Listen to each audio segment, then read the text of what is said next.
America. As some of you may know, just before 8 a.m. yesterday, Pearl Harbor was unexpectedly attacked by the Japanese. Under Commander Chiuchi Nagumo, about 360 Japanese planes surprise attacked the U.S. naval base at Pearl Harbor, as well as airfields on the island Oahu in Hawaii. At the U.S. naval base, sailors were enjoying a quiet Sunday morning. Although the United States knew an attack was likely probable because of the tensions between the U.S. and the Japanese, no extreme precautions had been taken to protect the base yesterday. Even though there were radars scanning the skies, the radar is a relatively new technology, and only few of the Americans on the radar duty yesterday morning knew how to properly interpret the various blips that began appearing on their screens. The attack lasted around 2 hours and was surely devastating. The Japanese destroyed nearly 20 American naval vessels, including eight enormous battleships and more than 300 of our own airplanes. 3 of these 8 battleships included the USS Arizona, which sunk within minutes after the attack began when 4 bombs hit the vessel. The USS Utah and USS Oklahoma also sank during the attack. One of the battleships, the USS Nevada, was the only ship to move in an attempt to escape the harbor, but was hit by a torpedo and multiple bombs, and was forced to beach at a hospital point near the harbor's exit to avoid sinking. We have just received an interview of a witness of the attacks from our friends in Hawaii.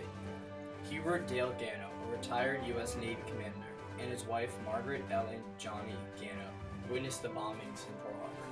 Question: what was it like watching Pearl Harbor get destroyed? His answer was, watching Pearl Harbor being destroyed and thousands of lives lost put most of us into a state of shock. I saw no fear manifested by the people around me. We all responded as we have been trained. The question also was, what did Pearl Harbor look like after the bombing? His answer was, it was a complete mess. Ships were sunk and burning everywhere. The battleship Nevada had tried to escape but ran aground at the entrance to the harbor. Entire squadrons of our airplanes were destroyed on the ground. I saw aircraft, engines, and puddles of molten aluminum. Later, when I visited Hickam Field, I saw the buildings had been strafed and were completely full of bullet holes. We were not strafed at Fort Island to that extent. By 10 a.m., the attack was over. The number of American casualties on the ground and in the harbor was shocking.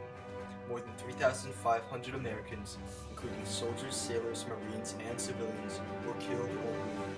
Japanese losses, by contrast, were light. 29 planes were shot down or crashed, killing 55 aviators. The Japanese sank or severely damaged 18 ships, including all 8 battleships anchored on Battleship Row, 3 cruisers, and 3 destroyers.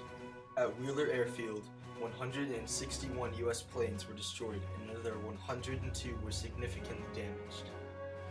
Now, regarding how we will respond to this catastrophe, this brings up the question whether or not we will declare war against the Japanese.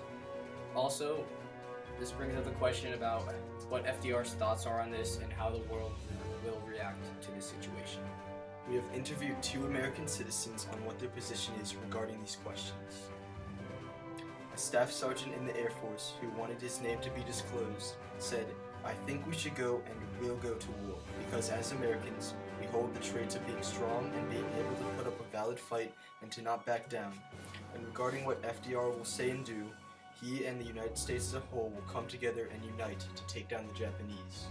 Also, a priest from Texas, who also wanted their name disclosed, responded and said, "Because of this attack, I think Canada will come aid us, and because of how close they are to the attacks and to us, and the rest of the world will follow in what our decision will be because of how big of a power we are in the world and how influential we are to a lot of our allies and neighboring countries."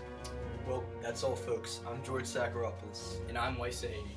This has been News 2 Today. Stay tuned tonight for additional information on this devastating event, as well as how FDR will respond to the situation.